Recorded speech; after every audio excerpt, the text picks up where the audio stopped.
Hai, welcome to podcast BBPJN DKI Jakarta Jawa Barat.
Hai Sobat BBPJN, akhirnya kita ketemu lagi yang pastinya di YouTube channel PUPR_DKI Jabar. Dan kali ini ya, seperti biasa selalu ada kejutan kalau di podcast BBPJN DKI Jakarta Jawa Barat. Jadi kalau Sobat bisa lihat, kita ada di tempat yang berbeda lagi. Mungkin kamu juga belum pernah tahu sebelumnya nih. Dan tentunya sekarang juga Ayah nggak sendirian, tapi Ayah sudah ditemanin sama Pak Budi nih. Halo Bapak, selamat pagi ya, biar kita semangat ketemu lagi akhirnya. Nah, boleh dong mungkin buat Sobat BBPJN yang belum tahu, belum kenal nih Pak Budi ini jabatannya sebagai apa sih Pak, boleh dikenalkan? Baik, salam ya Sobat BBPJN. Nama saya Budi Faizal, saya adalah Kepala Bagian Umum dan Tata Usaha di BBPJN DKI Jakarta Jawa Barat. Sejak bulan Maret ya Mbak ya, saya di sini. Oke. Begitu. Sudah akhirnya bergabung ya dengan BBPJN DKI Jakarta Jawa Barat. Dan sudah pasti kalau udah gabung harus siap ada di kamera ya Pak ya.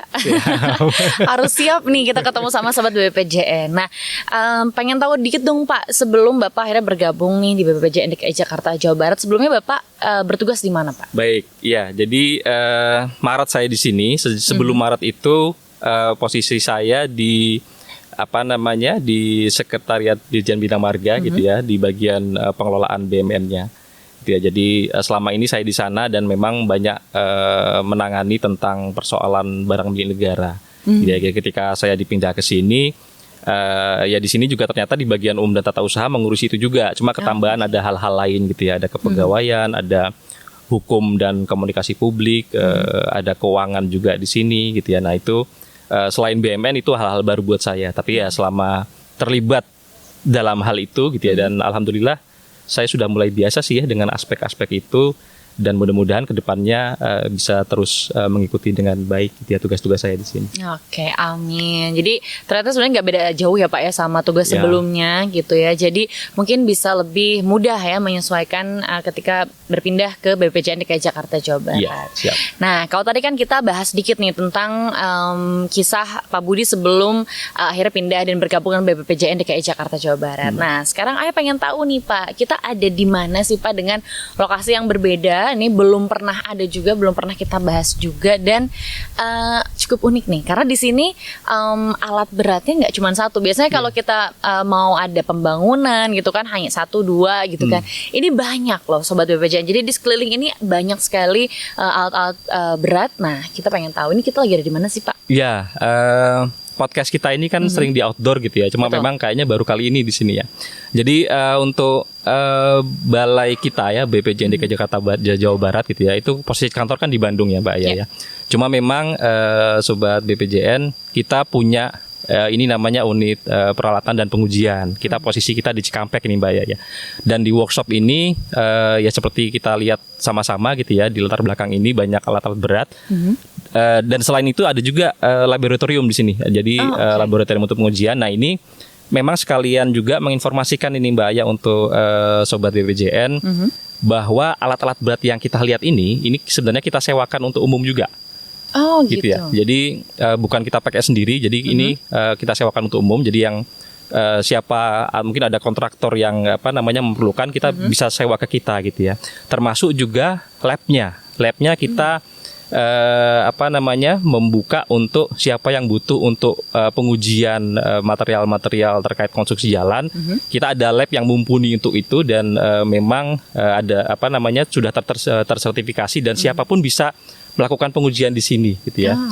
Nah, terakhir itu yang setahu saya misalnya sirkuit Mandalika itu juga pernah melakukan pengujian di lab kita ini. Jadi memang sekaligus saya promosikan juga gitu ya. Silakan kalau para pihak ada yang ingin menyewa alat berat atau melakukan pengujian gitu ya, itu silakan datang ke kami melalui website kami gitu ya. Di situ ada untuk mendaftar untuk pemanfaatan yang tadi saya sebutkan gitu ya. Silakan bisa di situ gitu. Nah, kita memang ada unit yang memang ada pemasukan dari sewa itu dan masuk ke negara gitu kan, PNBP-nya. Kira-kira seperti itu. Ini menarik banget nih Pak, karena sebelumnya jujur Ayah belum tahu kalau ternyata ada tempat atau mungkin alat-alat yang sebenarnya milik negara tapi bisa disewakan untuk umum ya. Betul. Karena kalau kita coba ingat yang dikatakan Menteri Keuangan Sri Mulyani, aset itu jangan sampai teronggok begitu saja. Jadi selama ini kan kita melihat aset itu kalau tidak kita gunakan idle, nah itu kan tidak menghasilkan apa-apa. Jadi bagaimana sekarang konsepnya aset itu bisa bekerja untuk kita gitu. Jadi bagaimana memanfaatkan aset supaya ada pemasukan ke negara. Nah, ini salah satunya. Jadi alat-alat lab kita manfaatkan, alat-alat berat kita yang kita punya juga kita manfaatkan sehingga ada pemasukan ke negara. Jadi lebih ke semangat itu gitu, Mbak Ayu. Nah tadi kan ini lokasinya ada di Cikampek nih Pak. Mungkin untuk memudahkan sobat BPJN, jadi nama wilayahnya atau nama daerahnya ini bisa dicari apa Pak namanya? Unit peralatan dan pengujian Cikampek itu nanti pasti bakal keluar di situ. Berarti ini jadi hal baru mungkin ya untuk sobat BPJN yang belum tahu. Selama ini mungkin cari alat berat hanya sewa di perusahaan-perusahaan swasta. Mungkin ternyata negara pun bisa menyewakan itu gitu ya Pak ya. Bisa. Kepada umum, bahkan termasuk lab juga di sini. Itu yang menariknya karena nggak cuma penyewaan alat beratnya, tapi juga ternyata untuk menguji bahan material, pembangunan dan lain-lain juga bisa dilakukan di sini ya, Pak ya. Nah, tadi ada yang menarik nih Pak.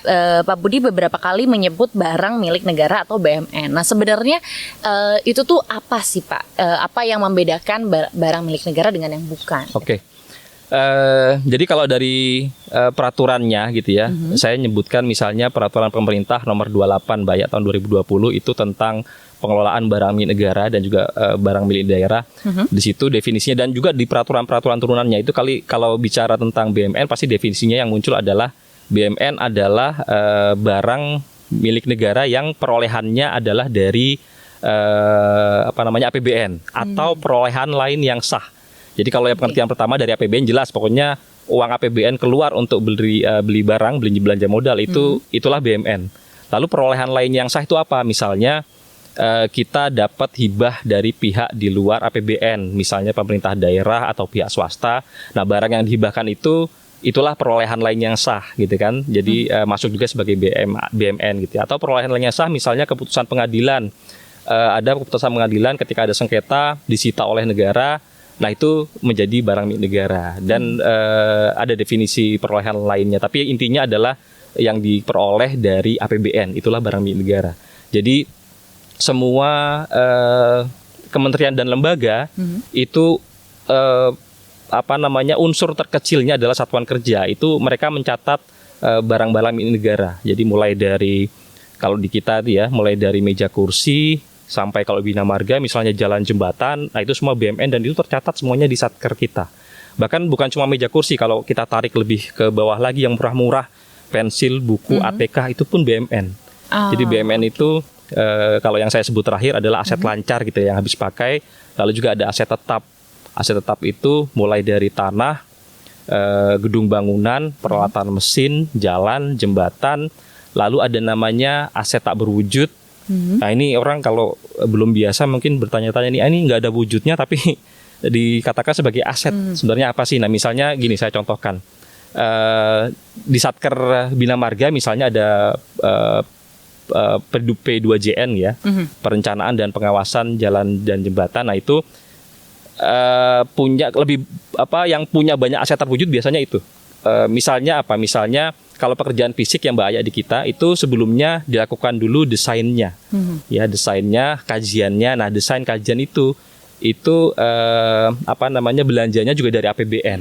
Nah itu digunakan untuk sebagai dasar nanti pembangunan fisiknya. Nah ketika ada desain, ketika ada hasil kajian gitu ya terkait fisik itulah namanya aset tak berwujud. Bentuknya cuma dokumen dokumen aja gitu kan, laporannya seperti apa, hasil kajiannya seperti apa. Cuma nilai dari asetnya itu sebenarnya bukan nilai bukunya itu, tapi nilai di dalamnya, nilai kajiannya sendiri, nilai desainnya itu biasanya signifikan dan material. Nah itu sebagai aset tak berwujud. Ya, kira-kira seperti itu. Lalu terakhir ada juga namanya konstruksi dalam pengerjaan. Itu juga aset tetap juga, cuma konstruksi dalam pengerjaan itu misalnya begini, saya contohkan, pembangunan jembatan. Misalnya tahun ini kita membangun jembatan, bangunan bawahnya dulu. Nah ketika bangunan bawahnya selesai, tahun depan baru bangunan atasnya dipakai. Nah itu belum fungsi, ya kan? Nah ketika belum fungsi, nyatatnya bukan sebagai jembatan, tapi sebagai konstruksi dalam pengerjaan. Ketika nanti di depannya jembatannya selesai, bisa difungsikan, kendaraan bisa lewat. Nah itu baru kita reklas dari konstruksi dalam pengerjaan tadi menjadi jembatannya sebagai aset definitif. Nah itu ya garis besarnya seperti itu. BMN itu seperti itu, dan klasifikasinya seperti itu. Ada aset lancar, aset tetap tadi yang saya sebutkan agak banyak tadi. Oke, berarti ternyata banyak ya, ada klasifikasinya tersendiri gitu. Apa yang dimaksud dengan barang milik negara. Nah, tapi nih mengenai barang milik negara yang sebenarnya bisa disewakan umum aja, ini Ayah baru tahu, ini jadi sesuatu yang baru. Tapi ternyata ada inovasi baru lagi nih gitu ya. Infonya akan ada inovasi terkait pengelolaan barang milik negara atau BMN yang sedang dibuat di tahun ini. Boleh spoiler dikit mungkin Pak? Seperti apa? Tapi sebelum saya bicara itu mungkin ini ada kaitannya juga ya. Sebelum saya sampai ke inovasi itu, kaitan tadi dengan barang milik negara, tadi Mbak Aya sempat sebutkan ada sewa juga di situ. Karena memang siklus pengelolaan barang milik negara itu panjang gitu ya. Jadi mulai dari tadi saya sebutkan ada pengadaan dengan APBN, jadi ada pengadaan, lalu setelah diadakan ada namanya penetapan status penggunaan Mbak Aya. Lalu ada penatausahaan. Penatausahaan terdiri dari 3 hal, inventarisasi, pembukuan, dan pelaporan. Lalu setelah itu ada pemanfaatan. Nah, pemanfaatan ini yang tadi ada kaitan dengan sewa. Yang tadi prinsipnya saya sebutkan bahwa aset tidak boleh idle, harus menghasilkan. Nah, ini pemanfaatan. Nah, setelah itu ada namanya pemindah tanganan. Ketika aset itu sudah tidak bisa dimanfaatkan, misalnya kita hibahkan ke Pemda atau dilakukan penjualan. Penjualan itu dulu kalau kita lebih kenal istilahnya mungkin lelang gitu ya. Ketika aset itu rusak berat, sudah tidak bisa dilakukan, itu dilakukan penjualan. Lalu setelah itu ada penghapusan. Nah, ketika ini penghapusan, muter lagi dia. Kalau memang ada kebutuhan lagi, ada perencanaan, lalu ada pengadaan lagi, begitu seterusnya. Nah, inovasi tadi terkait itu sebenarnya ada beberapa hal dari siklus ini yang menurut saya di satker-satker di lingkungan BPPJN DKI Jakarta Jawa Barat belum dilakukan secara optimal. Sudah dilakukan, cuma saya melihatnya belum optimal. Nah, inovasi ini nanti saya berharap bisa membantu untuk mengoptimalkan pengelolaan BMN itu dalam beberapa aspek yang tadi saya sebutkan. Kira-kira semangatnya seperti itu. Kalau spoiler ini apa nih terkait ini nanti bentuknya aplikasi gitu ya. Di aplikasi itu akan saya munculkan setidaknya 3 fitur yang nanti akan berguna untuk para pengelola BMN di Satker untuk meningkatkan kinerja mereka dalam pengelolaan BMN. Pertama saya sebutkan aja garis besarnya. Di situ akan saya sampaikan SOP, ketentuan, peraturan, template persuratan, termasuk juga flowchart ketika dia akan melakukan pengelolaan. Lalu fitur kedua, database dari BMN masing-masing Satker. Jadi semua BMN yang ada di sana dicatat di Satker itu akan saya tampilkan di situ per item gitu ya. Lalu terakhir adalah bagaimana proses pengelolaan BMN-nya itu sendiri akan saya tampilkan di situ sehingga dia bisa melacak. Ketika dia mengajukan usulan, dia bisa tahu sampai mana sekarang prosesnya. Kira-kira seperti itu. Nah, jadi untuk memudahkan kegiatan siklus tadi mungkin ya Pak ya, ini akan ada sebuah aplikasi. Nah, biar sobat BPPJN kebayang nih, kira-kira apa sih Pak nama aplikasi ini? Ini boleh di spoiler di sini berarti ya? Boleh dong. Ini biar nggak penasaran nih. Jadi langsung kalau udah ada tuh langsung download gitu. Ini khususnya nanti untuk pengelola BMN di Satker sebenarnya. Jadi saya rencanakan namanya adalah Digi Pastry. Oke, pastry ini agak-agak renyah mungkin ya, seperti kue nih. Ini maksudnya gimana Pak? Oke, jadi memang benar ya. Jadi saya ingin ngambil filosofinya. Selama ini pengelolaan BUMN tuh orang lihatnya petugas pengelola BUMN di Satker tuh selalu kayaknya wah ruwet ini pengelolaan BUMN. Apalagi itu siklusnya panjang, barangnya banyak gitu kan. Nah, cuma saya ingin menghadirkan pastry ini tadi seperti Mbak Ya sampaikan, renyah, lezat gitu ya, manis gitu ya. Bisa dinikmati sambil minum kopi gitu ya. Artinya saya pingin pengelolaan BUMN itu tidak menjadi suatu momok lagi bagi petugas BUMN. Bagaimana bisa memotivasi mereka untuk bisa lebih tekun terkait pengelolaan BUMN gitu ya. Ini sebenarnya hal yang ringan kalau kita bisa kerjakan bersama-sama, dan aplikasi ini saya harapkan bisa menumbuhkan semangat itu, bisa menumbuhkan keringanan itu, kerenyahan itu. Oh, oke. Jadi mungkin seperti makan pastry di pagi hari gitu kan, santai, mudah ya, menyenangkan. Mungkin akan seperti itu. Baik, wah ini akan seru sekali nih kalau sudah ada ya aplikasinya dan bisa digunakan tentunya juga oleh petugas BUMN dengan mudahnya. Oke, nah itu selain filosofi tadi, kepanjangan dari DigiPastry sendiri adalah digital pengelolaan aset terintegrasi. Jadi yang tadi saya sebutkan itu beberapa aspek di dalam siklus pengelolaan BUMN saya harap bisa terintegrasi di situ, terdigitalisasi di situ, sehingga dokumen pengelolaannya bisa tersimpan dengan baik, prosesnya bisa kita pantau, database ada di situ, pengelolaan bisa lebih mudah karena semua SOP, ketentuan, template, persuratan kami hadirkan di situ. Jadi benar-benar kami harapkan bisa untuk memudahkan pengelola BUMN di Satker untuk melakukan pengelolaan BUMN. Oke, baiklah, kita tunggu DigiPastry yang renyah nanti akan segera hadir ya. Kalau tadi kan mungkin dari inovasi tersebut sebenarnya muncul karena berbagai kesulitan ya Pak ya. Akhirnya muncullah ide-ide tersebut. Nah, untuk perkembangannya sendiri nih Pak, udah sejauh mana sih mengenai inovasi ini? Oke, jadi untuk mengembangkan inovasi ini memang saya sendiri membentuk tim ya. Di kami ada tim yang memang terkait substansinya dan juga digitalisasinya, lalu ada tim tentang internalisasi dan sosialisasi, lalu ada tim legalnya dan dokumentasi. Nah, tim ini saya buat sejak sudah awal September gitu ya. Jadi kalau bicara timeline nanti sekarang sedang berproses gitu ya. Nah, nanti kami rencanakan di awal bulan November itu sudah bisa diimplementasikan. Jadi pengelola BUMN Satker nanti sudah bisa memanfaatkan aplikasi itu setelah sebelumnya nanti ada proses legalisasi, di cover dengan surat edaran dari kepala balai gitu ya, dan disampaikan ke pengelola BUMN Satker untuk dipakai, dan awal November kami targetkan untuk bisa diimplementasikan ke semua Satker di Jawa Barat khususnya. Berarti mungkin udah berapa persen nih Pak? Nah, progresnya ya, jadi gini, materialnya sendiri terkait SOP, template, flowchart, lalu juga database itu kalau sekarang sekitar 90% lah. Jadi tinggal proses merapikan dan juga mungkin legalisasi tadi. Nah, selebihnya terkait aplikasinya sendiri ya kira-kira kalau saya ukur bisa juga dikatakan 90%. Jadi tinggal sekarang ini tahap proses merapikan aja.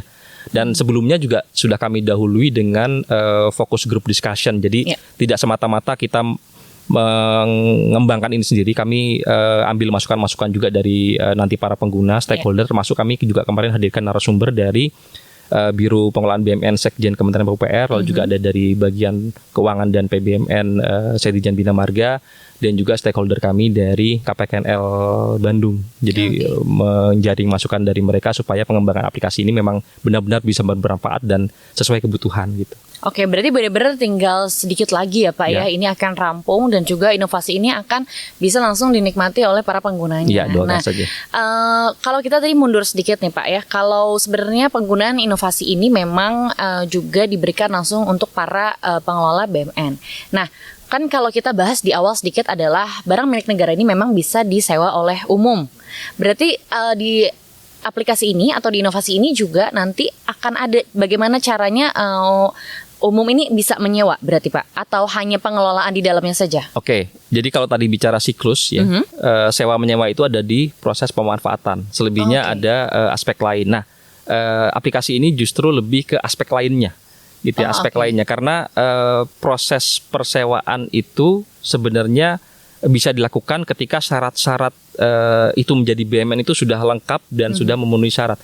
Nah, proses inilah yang saya ingin pastikan sudah rapi benar dengan aplikasi itu, baru proses ini bisa dilakukan. Nah, ini pun sebenarnya Mbak ya, ini sudah bisa dilakukan dengan aplikasi lain. Jadi silakan aja kita lihat di websitenya BPJN DKI Jakarta Jawa Barat. Di situ ada sudah terkait sewa sudah mapan sebenarnya. Jadi sudah bisa digunakan. Oke, jadi sebenarnya sebelum adanya inovasi terbaru mengenai BUMN ini juga sudah bisa dilakukan ya Pak ya. Tapi tentunya dengan adanya inovasi mengenai barang milik negara ini, akhirnya nanti bisa memudahkan untuk memilah-milih mungkin ya barang-barang yang memang sudah layak untuk disewakan gitu.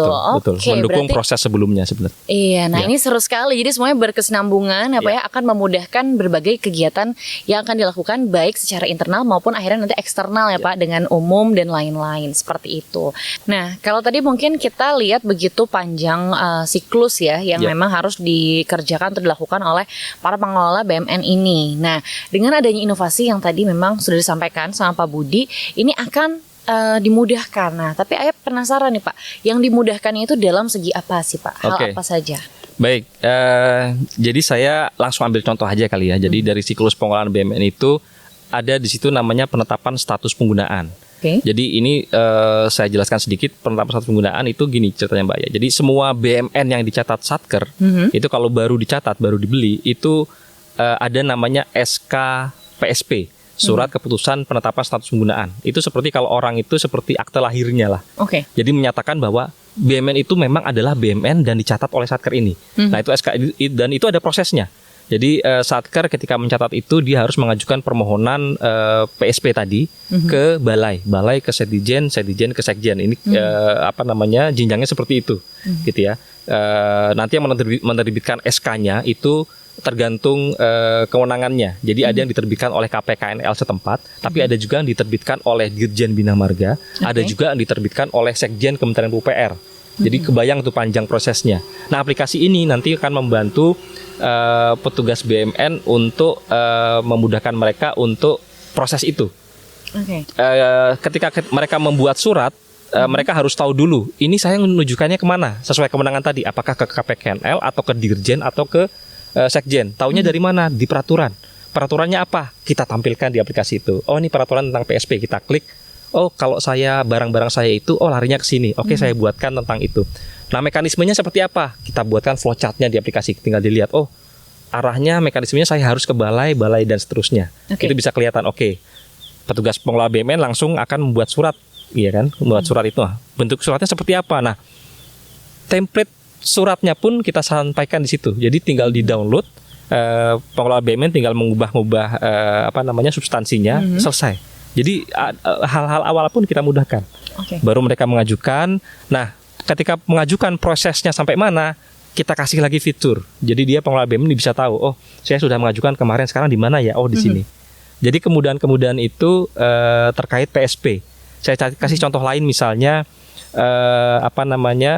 penjualan BUMN. Penjualan tadi saya sampaikan kalau ada BUMN sudah rusak berat atau sudah tidak bisa dipakai atau ketika ini dipelihara biaya pemeliharaannya tidak efisien gitu ya, dibanding beli baru misalnya, ini harus dihapuskan, dijual.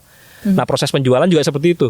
Ada prosesnya berjenjang sampai ke Kementerian Keuangan baru bisa dilelang. Nah, sama seperti tadi polanya. Peraturannya seperti apa sih Pak? Kalau saya mengajukan, saya tampilkan di situ. Jadi tanpa perlu bertanya pun kita tinggal lihat di sana. Mekanisme seperti apa? Ada flowchartnya di situ. Suratnya seperti apa? Ada, kita kasihkan contohnya di situ. Silahkan dibuat. Barang-barang yang mau saya jual, saya mau jadikan lampiran ada di mana? Kita buatkan daftar BUMN-nya di situ, tinggal dipilih mana yang mau dijual. Jadikan lampiran usulan. Nah, seperti itu. Nah, itu dua contoh ya, hal. Termasuk juga yang lain-lain. Misalnya sekarang yang lagi trending jadi targetnya KPKNL juga, kita juga sertifikasi misalnya, sertifikasi tanah jalan nasional juga prosesnya seperti itu. Prosesnya seperti apa ada di situ, peraturannya di situ, suratnya di situ dan lain-lain. Nah, database BUMN tadi, nah itu juga akan kita monitor terus. Jadi misalnya sudah dilakukan prosesnya, nanti akan dicentang di situ. Oh, aset ini sudah kita PSP centang. Oh, aset ini sudah kita sertifikasi centang. Oh, atau aset ini sudah kita lakukan penjualan dicentang. Dicentang bukan hanya mencentang, nanti akan menginput dasarnya itu apa. Oh, SKPSP-nya nomor sekian diketik di situ. Jadi ketika itu sudah dilengkapi, database ini akan sangat berguna sekali ketika ada permintaan data dari pihak manapun, berapa yang sudah di PSP, tinggal keluarkan dari sini outputnya ada. Nah kemudahan-kemudahan itu yang akan kita sampaikan kita di aplikasi untuk keperluan para pengelola BUMN di Satker. Oke, berarti ini lengkap semua ya Pak ya. Jadi mulai dari pertama dibuka aplikasinya ini semua sudah diberikan kemudahan sampai akhirnya selesai. Nah mungkin ada perkiraan nggak sih Pak mulai dari memasukkan mengisi form gitu ya sampai akhirnya selesai, kayak dari satu step ke step yang lain itu 1 kali 24 jam kah? Atau seperti apa? Betul, nah ini juga yang akan kita kontrol nanti terkait waktunya akan kita sesuaikan peraturan seperti apa. Cuma ini juga pertanyaan bagus Mbak ya. Jadi ini juga di fitur terakhir itu prosesnya seperti apa, bukan hanya prosesnya sampai di mana dan oleh siapa gitu ya sampai sekarang. Cuma memang batas waktunya juga akan kita batasi di situ. Jadi ketika surat dari Satker sampai ke kita, di balai nggak boleh lama-lama untuk memproses itu, sehingga sampai kita teruskan ke Setdijen misalnya gitu kan. Nah itu akan kita batasi di situ. Dan seterusnya ketika sampai ke kita sampaikan ke Satker lagi juga akan kita batasi. Jadi selain kemudahan, selain proses monitoring yang bisa diakses Satker, juga kita pastikan prosesnya akan cepat. Jadi saya akan memaksa adminnya di balai khususnya untuk ketika ada masuk langsung proses karena ada batasan di situ. Oke. Jadi mungkin seperti ini ya Pak, seperti pengiriman kalau ada di e-commerce kayak format diterima kurang dari tanggal sekian misalnya seperti itu ya Pak ya. Oke, baik, ini seru banget. Jadi memang ternyata bukan cuma dari prosesnya yang dimudahkan, tapi juga dari segi waktunya gitu kan, lebih efektif, lebih efisien gitu. Jadi para pengelola juga akhirnya mungkin karena dengan mudahnya gitu kan aplikasi ini digunakan, akhirnya juga melakukannya atau pengelolaannya juga jadi lebih cepat ya Pak ya. Wah seru sekali ini, jadi makin gak sabar kita nantikan inovasi dan aplikasinya akan seperti apa ya. Jadi kalau penasaran nanti akan dibahas terus atau akan diupdate terus di sosial medianya BPPJN DKI Jakarta Jawa Barat. Nah kalau untuk dukungan dari stakeholder lainnya ataupun misalnya bagian-bagian yang ada di dalamnya, baik itu petinggi, pejabat dan lain-lain, itu apa saja Pak yang sudah diberikan? Jelas sekali karena ketika kita ingin mengembangkan ini sebenarnya bukan untuk kebutuhan saya sendiri, bukan untuk kebutuhan pengelola BUMN saja, tapi lebih besar adalah kebutuhan peningkatan kinerja dari organisasi. Jadi mencapai tujuan organisasi dalam hal pengelolaan BUMN. Walaupun memang kalau saya pinjam istilahnya Pak Kepala Balai kami, pengelolaan BUMN itu kalau dilihat dari Bina Marga bukan core utamanya gitu ya, tapi memang perlu ada, tapi ini penting gitu ya, sehingga perlu ada orang-orang yang memang care dengan itu. Nah kami ingin hadir di situ gitu ya, menata itu karena apa? Karena pentingnya itu saya ingin katakan begini, nilai aset kita itu signifikan sekali Mbak ya. Jadi seluruh Satker di Jawa Barat total asetnya kalau kita total itu senilai 65 triliun. Bayangkan 65 triliun itu Satker kami di Jawa Barat dari PJN 1 sampai 5, P2JN, lalu Satker Cisumdawu dan SKPD dan Balai itu 65 triliun. Signifikan. Kalau saya gambarkan laporan keuangan kita, jadi neraca laporan keuangan itu ada neracanya, di dalamnya ada BUMN. Yang 65 triliun itu adalah 90 sekian persen dari nilai neraca total laporan keuangan di Jawa Barat. Jadi sangat signifikan. Maksudnya apa? Maksudnya ketika laporan keuangan kita diaudit, BUMN ini sangat mempengaruhi hasil auditnya nanti, sangat material nilainya. Jadi arti penting itu kalau saya menangkap pimpinan kami di balai itu sangat mendukung. Karena apa? Karena tadi itu, karena signifikansi nilai, karena arti penting pengelolaan BUMN dan paket-paket pekerjaan kebinamargaan itu akan lebih firm lagi ketika pengelolaan BUMN-nya, laporan keuangannya itu juga ditata dengan baik. Oke, berarti dukungan dari pimpinan sudah dapat, terus juga aplikasi sudah 90% ya Pak ya. Ini sebenarnya sudah hampir selesai, semua berjalan dengan baik. Jadi semoga kedepannya tidak ada hal-hal yang tidak diinginkan ya Pak ya, semuanya berjalan dengan lancar. Nah satu lagi nih Pak, harapan untuk inovasi ini yang tentunya nanti akan memudahkan pengelola BUMN gitu kan ya Pak. Ini apa sih Pak harapan dari Pak Budi sendiri? Justru itu. Tadi ketika Mbak Ya sampaikan secara aplikasi sudah siap, dukungan sudah ada, cuma yang penting sekali memang dan ini harapan saya ke depannya aplikasi ini bisa secara konsisten digunakan. oleh pengelola BUMN Satker di Jawa Barat. Jadi konsistensi ini sebenarnya yang nanti akan mendukung efektivitas pengelolaan BUMN di BPJN DKI Jakarta Jawa Barat, dan konsistensi ini sebenarnya yang dibutuhkan dari sebuah aplikasi gitu ya. Saya tidak ingin aplikasi ini nanti semacam mangkrak gitu ya, idle, tidak digunakan. Ini akan sayang sekali, dan harapan saya justru yang lebih berat adalah bukan membuatnya sekarang ini, tapi nanti bagaimana menjaga konsistensi itu. Bagaimana saya bisa memastikan teman-teman pengelola BUMN di Satker untuk terus menggunakan itu untuk meningkatkan pengelolaan BUMN di balai. Dan harapan saya juga, saya ini awalnya kan Jawa Barat ya.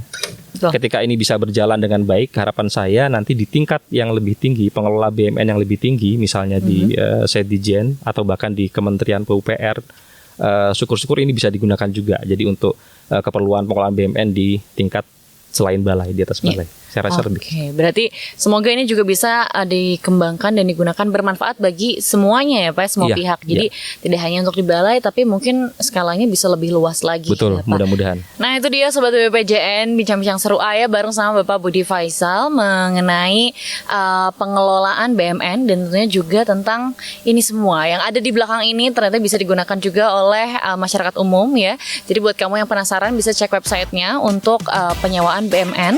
Semua lengkap ada di situ, dan juga pastikan kamu selalu up to date dengan cek semua sosial medianya BPJN DKI Jakarta Jawa Barat, dan tentunya di YouTube channelnya di PUPR_DKI Jabar. Dan sampai jumpa di episode selanjutnya yang pastinya juga tetap lebih seru lagi, dan nanti kita akan bahas yang lain. Sekarang waktunya Ayu pamit. See you.